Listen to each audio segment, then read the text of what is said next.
so now that you know me a little bit more, think about the transition from guy who I love Pollock. Okay, I love David Pollock. He was a part of College GameDay. He was very nice to me. I come on, and then Pollock ends up not being on the show because his contract's up. They don't renew it. Whatever the case, I wish they would have brought him back. I love David Pollock. I can't say that enough. How nice he was to me. But Georgia people were like one of the greatest, damn good dogs that we've ever had. Gone. This asshole is in here. So they were they were a loud bunch against me. Got kicked out of a restaurant. I got kicked out of a restaurant in Athens, Georgia. So think about an entire season of that with how petty you know I am now.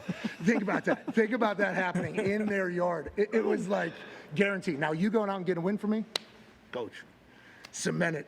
Legendary for me. I appreciate the hell out of you. But yeah, we were vibing in there. We were certainly vibing in there. And that's why college football is great, man. That type of situation is why college football is great. Better than any other sport that we have in America, the pageantry, the passion. This camping out stuff here, and you talk about the school and kind of building this town. Sports and football can take your university to, Alabama had happened alongside you guys, right, with how good your football team was? Yeah. Better the football team, better the whole university was, right? No doubt. And I think the whole plan at Alabama was to build the team, build the town around the team and the university and make it better. And they absolutely did that because, the window that people look at a university is through the athletic program. And you got great passion, you got all this enthusiasm, you got people that love it, and it's so unpredictable. I think that's what makes it great. So and I think that is definitely alive and well here in Lovey. I think so. Even their softball. Remember that? What's the girl's name? What was the girl's name? She has a great name, too. We should remember. From Stanford. Yeah. From Stanford. I actually talked to her on the phone trying to recruit her to come to Alabama. And then Cody Campbell got on the phone here. That was it. He's a much better closer than me. Yeah, Najari Kennedy. Okay, she was a beast. Led them to the World Series. Yep. So, was it worth it? Yeah, I'd say it was electrifying throughout the entirety. Now, obviously, you did a lot with Alabama. You also did a lot at LSU. Maybe that's happening this weekend. Let's go to Diggs back in the Thunderdome. Yep, Coach, you're the perfect person to ask about this. Obviously, this is the first game since Brian Kelly has been fired, and it's not like LSU lost all of its guys as well. They still have guys because they're LSU and they're going into Bama.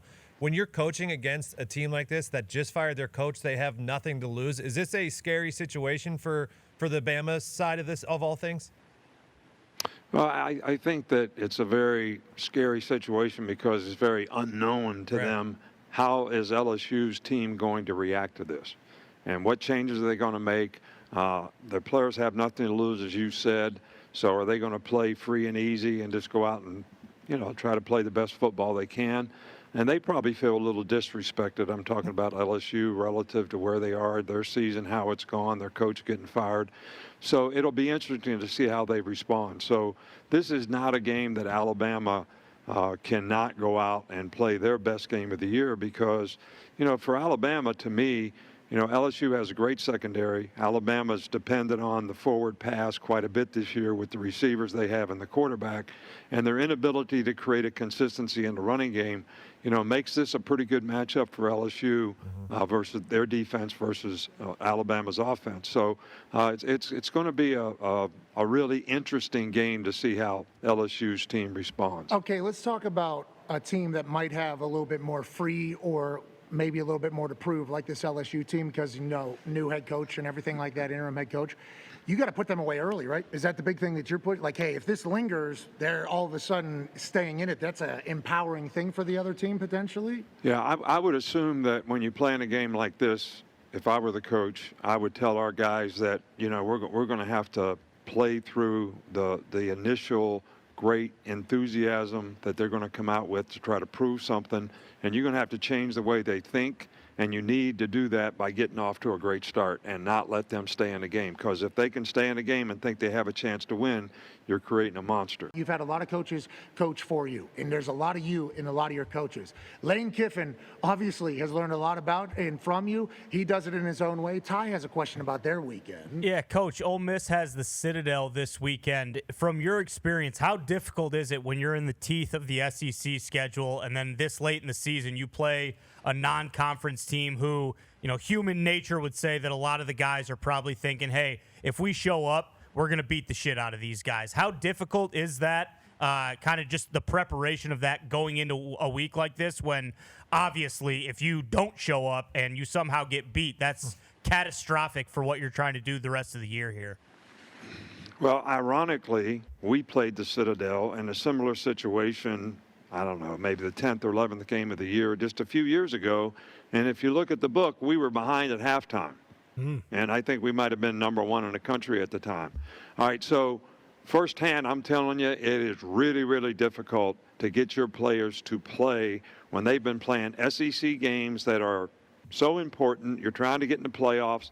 You're playing a big game every week. Can't afford to lose one. Trying to get in the SEC championship game. Now you're going to play the Citadel. No disrespect to their kids, their players, their families, or anything else, but it's just not the same to the players, and it's really, really hard to get your team mentally ready to play, prepare the right way during the course of the week, and then go out there and execute with the right disposition when the game comes. And then these guys, they grew up wanting to play at Ole Miss or Alabama or Georgia or whatever.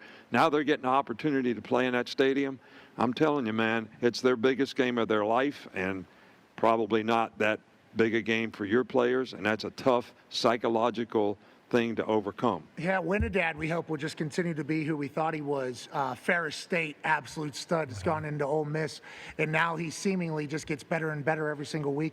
Lane Kiffin could run that score up on him, too. I mean, there could be a lot of alley-oops coming on the sideline, but if you let him linger, this is the same thing, though. Right. You let anybody linger in college football, then there's a belief that kind of starts to happen, and confidence changes the trajectory of games and seasons. Well, and I think that because Ole Miss has really good skill players and they're going to spread them out and make them, defend in space and play loose plays, that's going to be a disadvantage for the Citadel. So the biggest chance they got to stay in the game is probably to shrink the game, run the ball, don't give them very many possessions, and hope they can get some turnovers and stops. How was the cake? Good. Really good. Carrot cake is my favorite. Oh, I love carrot cake. Yeah, carrot cake is very good. It also feels like you're eating something healthy because carrot's in there, even though it's clearly not. Even though the icing is, really good for you. How come you wouldn't sit the hell up? Huh?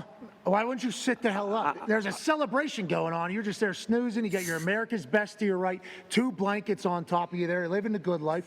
Miss Terry's bringing this cake. She made that 10 hours ago for you. You won't sit your ass up first? You got to tell you to sit up, Coach? You think she made that cake? Yeah. Miss Terry found out about catering a long time ago.